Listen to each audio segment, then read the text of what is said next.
Hello everyone, welcome back to my channel. আবার একটা ছোটখাটো মিনি ব্লগ নিয়ে চলে এলাম। এখন আমি রেডি হয়ে নিচ্ছি, তো কোথায় যাব তার জন্য আমি রেডি হচ্ছি। তো আমরা যাব শপিং এ।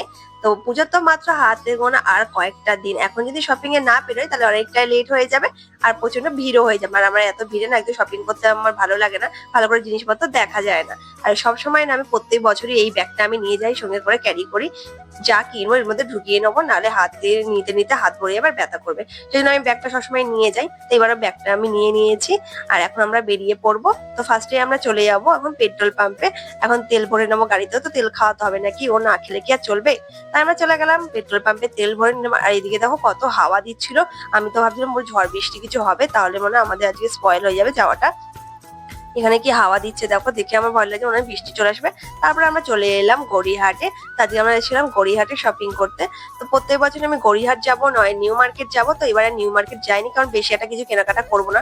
আর এইদিকে দেখো আমার হাতে হেলমেট ধরিয়েও চলে গেছে বাথরুমে। আর সবসময় ওই এরকমই করে, যখনই এখানে আসবে তখনই ওয়াশরুমে চলে যাবে আর আমাকে হেলমেট ধার দাঁড় করে নেবে। তারপরে আমরা চলে গেলাম ভিতরে, ঢুকে গেলাম। দেখো কত রকমের কালেকশন এখানে দেখতে পাচ্ছি। এখানে চুড়িদারের কালেকশন গুলো না খুবই সুন্দর ছিল।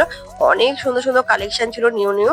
আর অনেক রকমের ড্রেস তোমরা দেখতে পাচ্ছ। গড়িয়াহাটে আসলে তো কোনো কথাই নেই, এখানে কালেকশনের কোনো কথাই হবে না। আর এদিকে তার মধ্যে দেখো বৃষ্টি শুরু হয়ে গেল ঝমঝম করে, যেটা ভেবেছিলাম তখন যে বৃষ্টি হতে পারে। আর পুরো বৃষ্টি হতে সবাই ভিজে যাচ্ছিল, উপর দিয়ে জল পড়ছিল। আর এত রাস্তাগুলো ছোট ছোট, গড়িয়াহাটের ছোট ছোট গলিগুলো, তাই জন্য না অসুবিধা হয়ে যাচ্ছিল। আর এতটা ভিড় হয়েছে পরিমাণে কি বলবো। সেখানে ছিল বুধবার, আমরা ইন্ডিয়ার গেছিলাম। তো বুধবারেও যে এতটা ভিড় হবে সত্যি ভাবতে পারিনি, প্রচন্ড ভিড় হয়েছিল। আর এত লোকের ভিড়ে তারপর বৃষ্টি পড়ছিল, তাই যাতায়াতে খুবই অসুবিধা হয়ে যাচ্ছিল।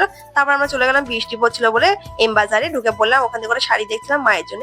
তো মায়ের ওখানে কিছুই পছন্দ হয়নি, তারপর বেরিয়ে পড়েছে ওখান থেকে। তারপর জুডিওতে চলে এলাম। জুডিওতে আমার কিছুই পছন্দ হয়নি, সেরকম কোনো কালেকশনই আমি দেখতে পাইনি। তাই ওখান থেকে বেরিয়ে চলে এলাম। আর আমি সেরকম কিছুই নিইনি, ব্যাগটা তো নিয়ে গেছিলাম, ভেবেছিলাম অনেক কিছু নেবো বলে, কিন্তু ব্যাগটা না আমি পুরো ফাঁকাই নিয়ে এসেছি। আমি না কিচ্ছু কিনিনি, আমার কিছুই পছন্দ হয়নি বলে। তাই আমি চলে এসেছিলাম। আর সোনাই কিনে নিয়েছিল, ওর কিছু পছন্দ হয়েছিল তো ওর কিছু ড্রেস কিনে নিয়েছে। আর আমি একটা দাদার জন্য একটা ড্রেস কিনে নিয়েছি, ব্যাস একটুখানি, আর কিছু কিনিনি। তারপর আমার বাড়ি চলে আসি।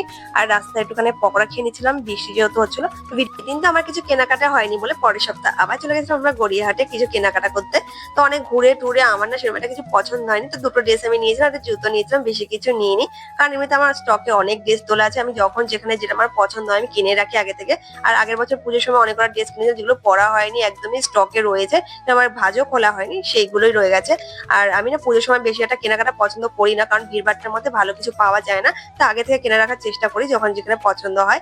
তারপরে আমরা বাড়ি চলে আসি। তো ভিডিওটা এই পর্যন্ত, ভিডিওটা তোমাদের কেমন লাগলো অবশ্যই কমেন্ট করে জানাও। Love you.